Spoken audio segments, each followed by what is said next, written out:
Tonitia, I want to thank you for coming on the My K12 Career Show to share your story with our viewers and our listeners. Could you briefly tell us what's going on in your life and in your career right now? Absolutely. Dr. Williams, first of all, thank you for having me on your show to talk about something that's near and dear to my heart. So basically what's going on in my life right now, I have recreated myself in a new market, doing a new thing, but still doing all things education.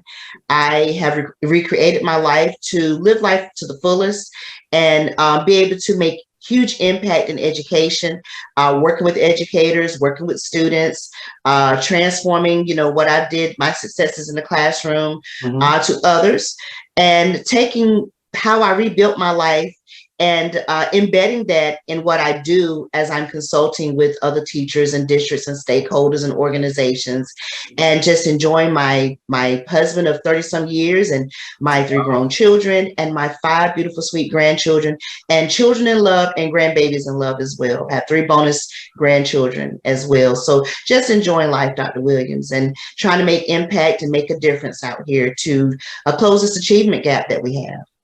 Yeah, that's true. And I have no doubt, Tonitia, that you're making an impact in your school community. Where are you from? I am from Greenville, North Carolina. So home of the Pirates and great big vital healthcare system. And I think the 2 of them have merged, actually. Wow. Yeah, Yes. That's one of the beauties of, doing these interviews that I do. I get to talk to phenomenal educators like yourself all across this country and truthfully all across this world. So I really appreciate you sharing what's going on in Greenville, North Carolina. Yes, honored to be here. Honored to be here. Thank you so much. So Tonitia, when did you start your K-12 career and what were the main reasons that you got into K-12 education? I started my K-12 career in 2009, 10, yeah. So I taught for about 10 years, but got 20 plus years on top of that of some things that I did. Okay. Starting off even teaching children's ministry by children's church in children's church. Okay. So I basically started there to see really if I wanted to do a career in education. Okay. And so I started planning lessons, working with students, doing different things and learning the way that they learn. I was like, okay, you know what? I think I could do this. And so that's when I actually trekked up, worked my way up to 4-year teachers college, which is ECU. It's not a teachers college now, but that was the foundation of it. And I started my teaching career there and expanded on it and enjoyed it. And started off, doing 3rd grade is what I actually did my internship in. And I was like, oh, this is the bee's knees. And then, but I actually got my first teaching career in a middle school and loved it. So it's a huge jump from working with 3rd graders up to middle school. But my sweet spot was working with those middle kids who are still babies, but, trying to grow them up to get into the last leg of their K-12 education. So, yeah, and I think there's something else that you asked me. No, what was the name of your middle school that you worked at? Welcome Middle. Welcome Middle. Welcome Middle School. And so middle school is, in some school systems, is 6th, 7th, and 8th, and some school systems it's 7th and 8th. What grades did you work with? It was 6th, 7th, and 8th. Oh, okay. All right. Did you work with all grade levels or did you work at a specific grade level? I worked at the bulk of my career. I worked at just with 6th grade, but I worked with various grade levels in my remediation experience. So I did everything from K7 to reading and math during remediation. But the bulk of my career as a licensed educator, I was middle 6th grade. Excellent. So when I think about Welcome Middle School, am I looking, or are we talking about an urban school, a suburban school, a rural school, a combination of the 2? It is strictly a rural Title I school that came with a unique set of all kinds of circumstances that you see in those schools. And, I can talk about the turnaround experience now. We can talk about it later, but beautiful students, beautiful families and community. In fact, I live in the community myself. Okay. And so that was, and my children actually attended this school. That's something all 3 of my children attended the school. So it was kind of like a case study for me before I actually taught there. Wow. Yes, I chose to leave my children there. My children actually could have attended school of choice, which would have been a different school in Farmville. But I had developed my relationships with the teachers and staff of the school. No matter, what shape the school was in, relationships are very important to me. And I just observed what I thought needed to take place as an educator there. And I chose to be there. I had several offers, but Welcome was where I chose to teach because all three of my children attended middle school there. And I saw some of the challenges that they had with curriculum instruction and behavior, and climate and culture, which is what my specialty area.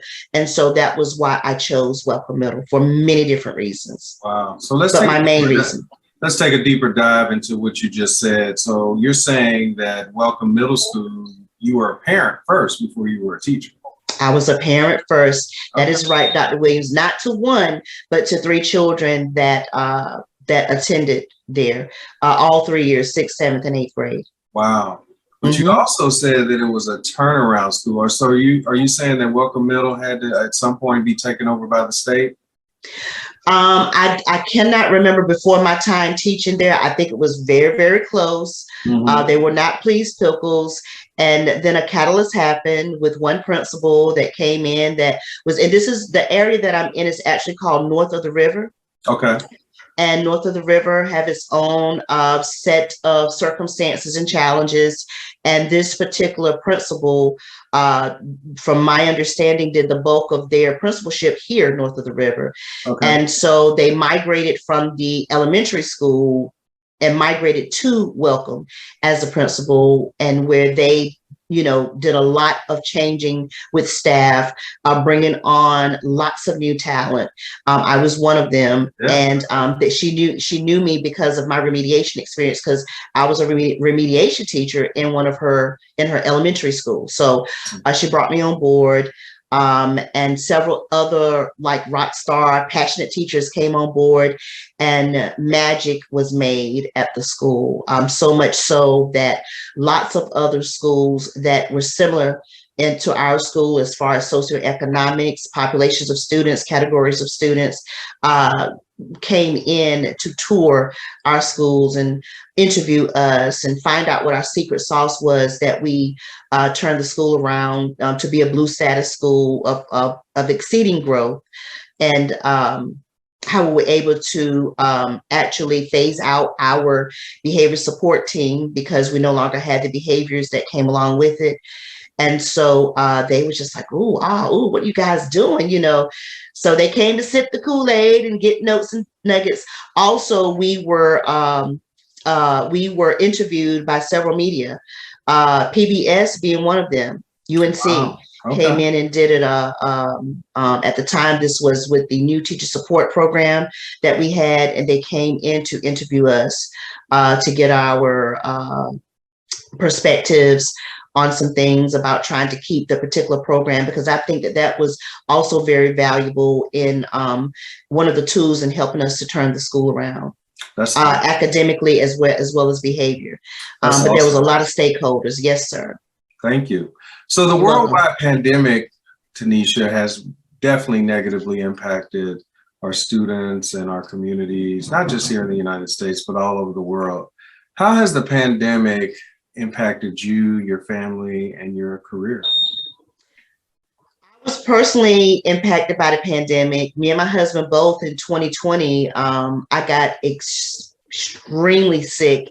I was 6 months into building my business, and I was impacted with my health. Me and my husband both are COVID survivors. My husband had mild symptoms. I had moderate symptoms. In fact, all very close to going to the hospital. My business was impacted because at the infancy stage of building my education consulting business, my model was going to be, I was a experienced blended learning teacher. Okay. And PBL teacher. So I was going to take that concept and, get into some of the homeschool networks and, get into some of the school systems and teach some of the teachers and staff how to effectively implement blended learning virtually. And man, that just tore that model all to pieces, because then everybody was pretty much doing it, even though some not as effective as others. So it impacted me with my health, and it impacted my business financially, because then I had to do a pivot to recreate what I would do in my business, because my main model, which was, which was kind of innovative at the time, ended up not being so innovative after a while, and actually became oversaturated, because it was the core of how everybody had to learn at that time, even though Yeah. most people weren't successful with it, but it was just the mode of learning that everybody switched to at that time. So I So was I'm glad impacted that greatly. So I'm glad that you and your husband were able to survive COVID, and it Thank seems like you. you're doing well. So that's really, really good. Thank you. So Tonitia, sometimes our K-12 profession gets a bad rap. Why do you believe that K-12 education is such a noble profession? Dr. Williams, I believe the K-12 profession is such a noble profession because they create and help build all other professions. Yeah. They are the ones that are instrumental in helping some students dream. Yeah. They are also the ones, when it is effectively done, are game changers for some students, some communities, and some families. A lot of people do not want to give K-12 education its proper flowers, but they need to. And I think Dr. Williams, even though most people, because it's a lot of red tape, won't admit it, but I think people have a better appreciation for educators and K-12 educators when they had to assume some of those roles and responsibilities during the virtual learning during the pandemic. Oh, yes. So now there needs to be a call to action to say, okay, it's not as easy as the babysitting service that you thought. It's not as easy for all others that can't teach. Now you understand that it requires more, because it requires so much more than what you think. And educators have lots of skill sets that they utilize. Even for the ones that aren't your strongest teachers, they bring something to the table that other professions can't. So yes, they definitely are the foundation for other professions, and they definitely are the gatekeepers for dreamers, and being able to bring those things to life. Awesome. So you taught for, you say, 10 years, around Yes. 10 years? Mm-hmm. So now you've transitioned into your own business that focuses on working with students at the K-12 level. Can you kind of share with us what you're doing right now with that business and how it's impacting the lives of students in North Carolina? Absolutely. So I work with K-12 teachers and students, Okay. and also providing services for individuals. I do many things as a rock star teacher leader, but the huge umbrella that I do is I go in and support teachers, K-12 teachers and students, to improve school climate and cultures in order to close achievement gaps. And underneath that umbrella comes curriculum instruction, comes testing and data support, comes mindfulness and meditation support, comes teacher training, teacher workshops, professional development, providing behavior support specialists, which is a huge thing right now because of the students losing a lot of gains academically as well as socially. So I embed social and emotional learning in those things. But that's the overarching thing is I impact school climate and culture to close achievement gaps, working with teachers and students to do that. Wow. So I know you're enjoying that, and I am. I know you're making an impact in the lives of students in North Carolina. So thank you for your service. Thank you, Dr. Williams. Tanisha, if you had to Yes. do it all over again, would you still have made the decision to work as a K-12 educator? Absolutely, unequivocally, without a shadow of a doubt. Yes, sir, I would have. Awesome. I would have done it all over again. I would have chosen the school that I went into again. I would have chosen the students and families and communities that I supported. I would have done nothing less, even though, my teaching style, I grow high achieving students, which are hard to grow because where do you go at 99%? And I could have went into the high thriving schools, but I stayed where I was most needed and it was most impactful to the teachers and to the students and to the communities that I served. I loved it. It was a high time of my life. Even though I'm enjoying myself now, I learned I not only was able to facilitate and train, but I also got training myself as a, in the K-12 experience. So it's beautiful because it was double-sided. It was what I could give, but it's also what I could get in the process. And it was beautiful. Wow. I wouldn't change a thing. Thank you for your service. In fact, I want to acknowledge you for your service to your students in North Carolina, to the families in North Carolina. You're doing an amazing thing. I feel like K-12 educators across the U.S. and the world should be celebrated, and we celebrate you today, Tonitia. Thank you. Thank you so much, Dr. Williams. It's an honor, and as an education consultant, it's still a great honor in the various schools that I go in, and I don't go far from my teaching foundation because I am a case study of when it's done right in K-12 education. You can move mountains. You can really make a change. You can really change the trajectory of the lives of the community, of the students and teachers in the school. And when you impact the actual teacher, when you impact the student, then you can impact the bottom line of data, of testing data. So you can't go into these settings, and I don't care what setting it is, even for the affluent schools. You got to know the teachers and the staff that you're working with.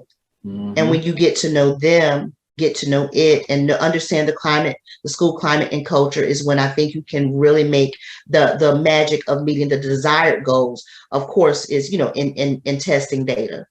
Awesome. So I'm a living witness that those ingredients work. Absolutely. Tonitia, I want to thank you for coming on the My K12 Career Show.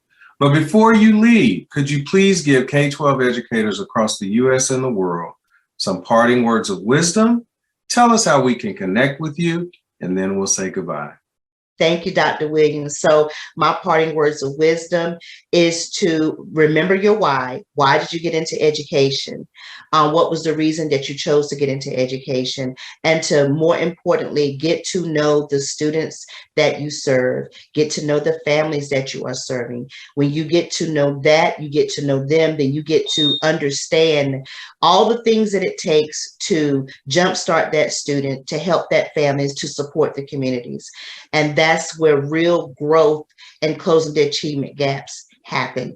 The way that you can get in contact with me is through Linktree Enrichment Strategist. There you'll be able to connect with me through all of my social media, my email, as well as being able to book my services on my Calendly if you're interested. So you can check me out as an educator, you can check me out as a consultant, and you can do all of that under my Linktree Enrichment Strategist. Awesome. Thank you so much for coming on the show, and definitely we need to reach out to you in about 6 months to a year and see how you're doing. Would you be willing to come back on the show? Absolutely, Dr. Williams. And, like I said, get out here, get in the grind with all of the initiatives that's out. I'm knocking on wood that I'm going to be able to tell you some dynamic and phenomenal achievement gaps that are being closed because of it. Awesome. Well, Tonitia, we wish you all the best. Thank you so much for coming on the show. Have a wonderful day. Thank you. Thank you so much for having me, Dr. Williams. I'm honored. Take care. Thank you.